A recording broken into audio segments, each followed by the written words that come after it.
Dallas will raise that bar even further. So I'm happy to introduce Charlotte Jones-Anderson, who is going to give her view of what to expect in Dallas.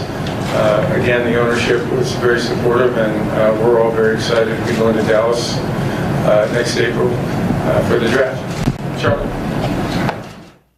On behalf of the Dallas Cowboys, the City of Dallas, the City of Arlington, and the City of Frisco, we are so excited that the NFL has given us this opportunity to host the draft in April of next year. And we have had so many great civic leaders in Dallas and across from Arlington and beyond that have really done a lot of hard work here, hopefully giving a lot of ideas to the staff at the NFL, to Peter and his team.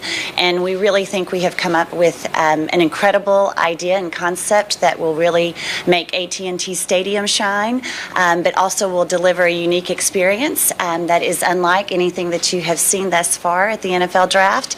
But I think this is what the draft process is all about. It allows the cities to show their unique personality and hopefully invite not only fans from all over our region in Dallas and the Metroplex and beyond, but from those from out of state, that we welcome them to come to Dallas, to come to Arlington, to AT&T Stadium, to show their fandom and be a part of the draft in April. So you'll see a little bit different variation of it when you get there. A lot of those surprises are in store and will be released throughout the next few months. But again, we'd like to thank all of those who worked hard on this, but most importantly, the NFL for giving Dallas and the City of Arlington and AT&T Stadium the opportunity to host the draft. Thank you. Any questions for Charlotte before she goes? Because I'm sure she doesn't want to stay for the rest of this time. It's all you. Okay, I'm sure you know. Okay, so we had a very productive set of meetings in New York here over the last couple of days. We had reports from various committees, including the competition committee. Very excited about the season that we have ongoing right now. We reviewed the 6 weeks that we've played to date and the margin of victory. We talked about the penalties per game. We talked about our game presentation and the changes that we've made and how that's worked. Talked about the focus on officiating. All very positive very positive feedback on the game. We also spent a great deal of time talking about our partnerships. We extended a partnership and expanded a partnership with Ticketmaster that we think will be very fan-friendly, that will give our fans a better opportunity to buy tickets on a secure basis and give that to them on greater platforms, which we think will be very positive. And as always, we had a report on our health and safety and our initiatives there and the impact that that's having on our game. Lastly, we had a special visitor today. We had the commissioner of the NYPD, Jimmy O'Neill, and his chief of police, Terry Monahan. We have been, and I specifically have had conversations with them for several months.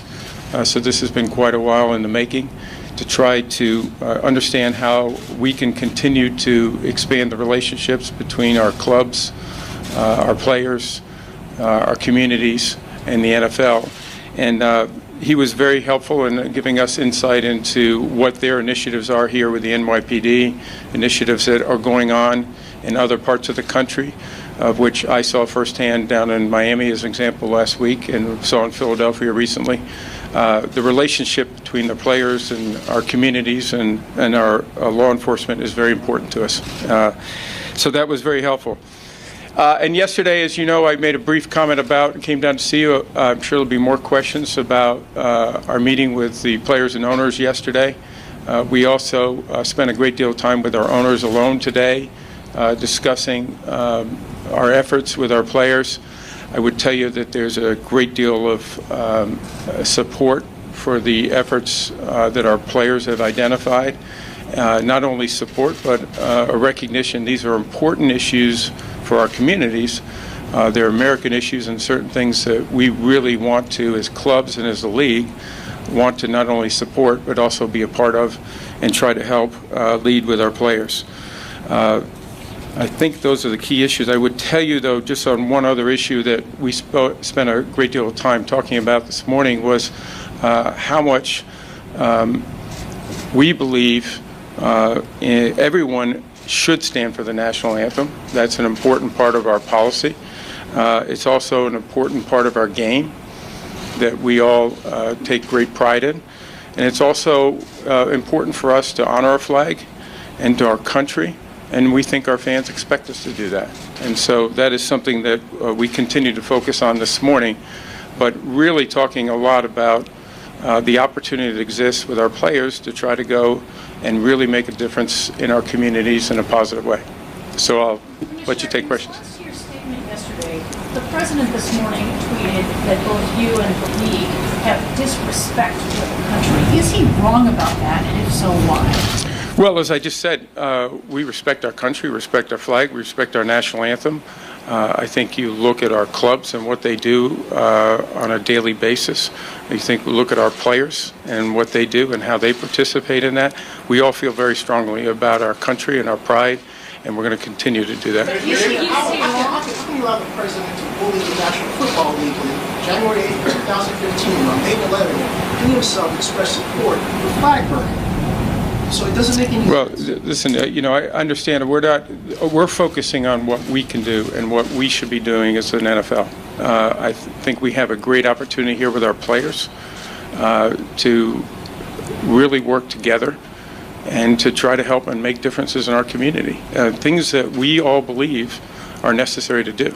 And that's what we're going to continue to do. In the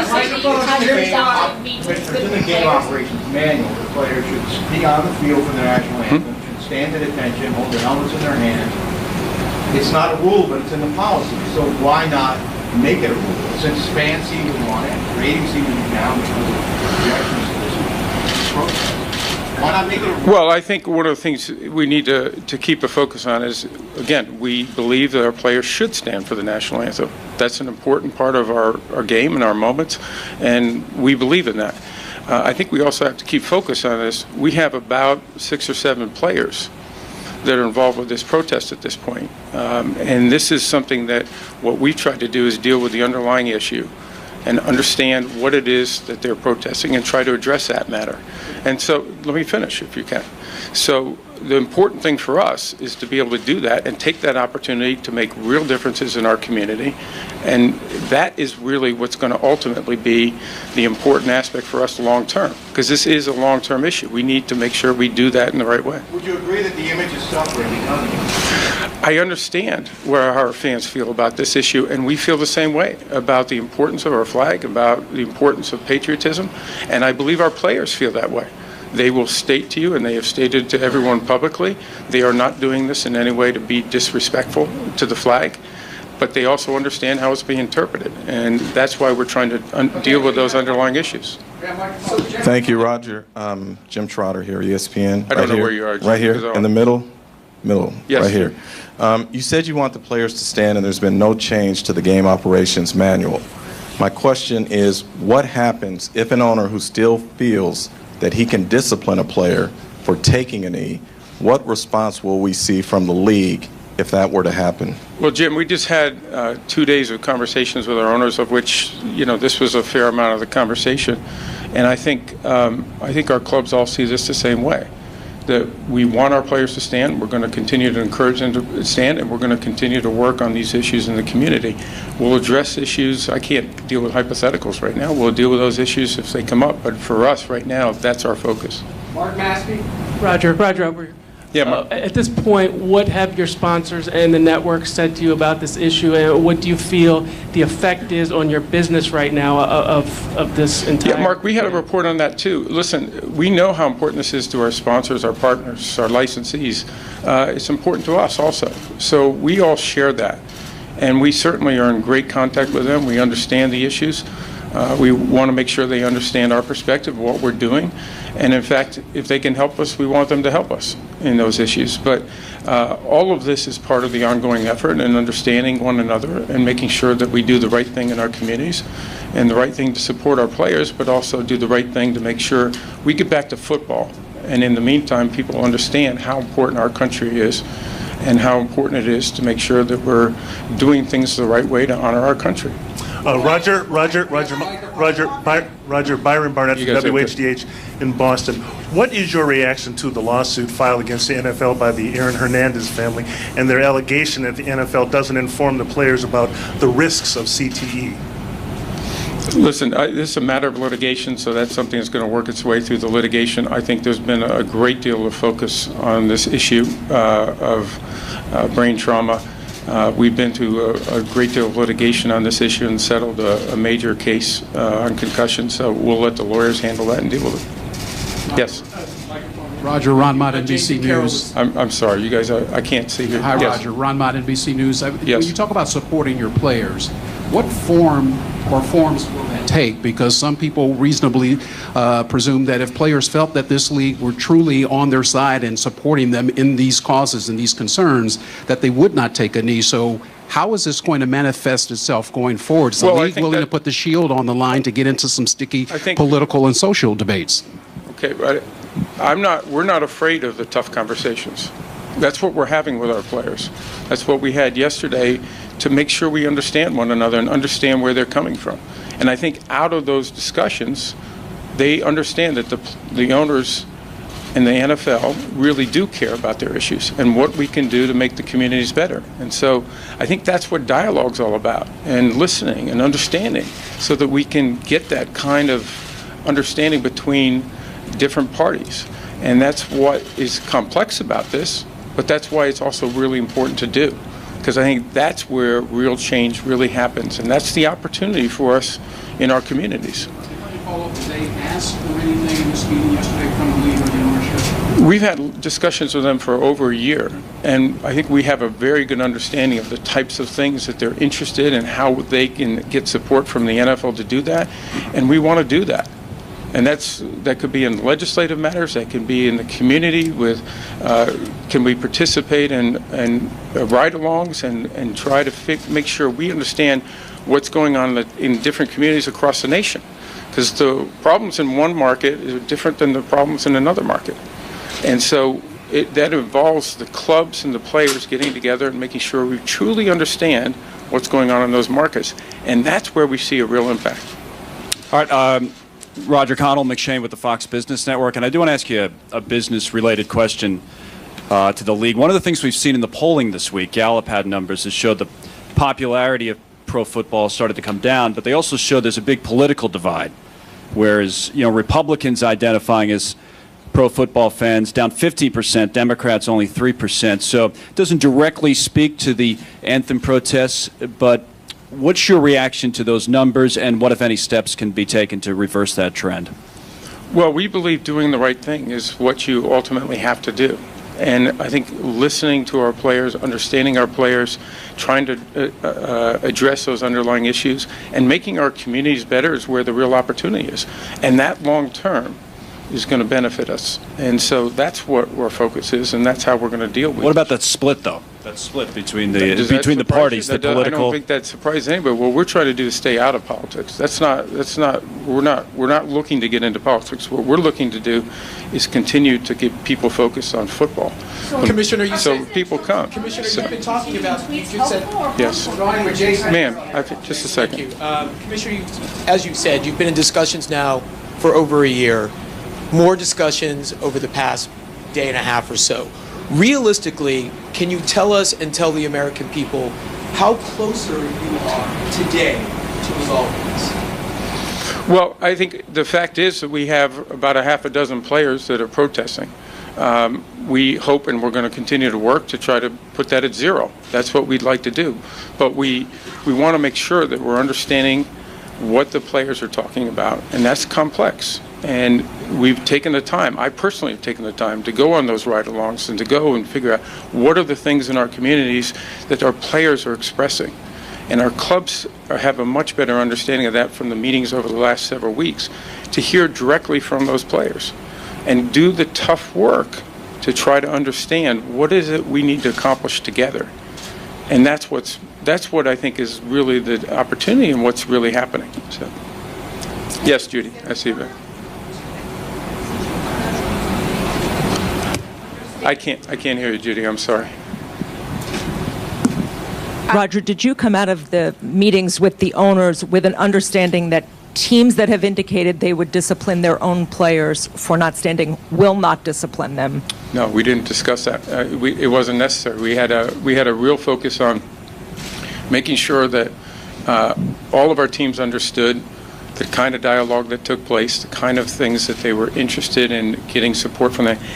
And there was complete support for the NFL, each club supporting their players, and continuing the dialogue that they've had on the club level. I would tell you there's unprecedented conversations and dialogue going on between our players, between our owners, between our club officials, between the league, and that is a really positive change for us, and we think ultimately is going to pay dividends. Commissioner, you've talked a lot about having productive meetings with the players. You personally, do you understand what they're protesting, and can you explain your understanding of that? Yes, they're very clear about it, and they're actually incredibly knowledgeable, articulate, and they've spent the time to go into the communities and talk about that. And so they really, truly understand it. They're talking about criminal justice reform, whether it's bail reform, whether it's talking about sentencing, mandatory sentencing. They're talking about changes that I think will make our communities better, that there is bipartisan support for across our nation and that need focus. They're talking about what we can do to support them to effectuate that legislative change. And that's, again, very, very positive. They're talking about equality issues, making sure that we're doing everything we possibly can to give people an opportunity, whether it's in education or economic, and what we can do to try to effectuate that. And we believe with the players that we can help them, we can support them, and those are our issues, national issues, American issues that are all important to deal with. Was there Roger, last question? Roger, hey, two-part question here. Number one, have you communicated? You're taking two questions? Do you mind? Have you at all communicated with President Trump? Do you have any plans to communicate with President Trump? Second question is a football question. Pace of play. How happy are you with just the fact that it seems like the games are going quicker this year? Yeah, I have not. To your first question, to the second question, we're very pleased with the pace of game changes. We've seen, in particular, what I call the double ups, and that bother me so much on the commercial format. We've seen, I think it's close to a 90% reduction in that this year, which I think is good for our fans. I think it's good for the experience of watching an NFL game, whether you're in the stadium or on television or on another platform. And we said all along this wasn't about reducing the length of games, it was the pace of the game.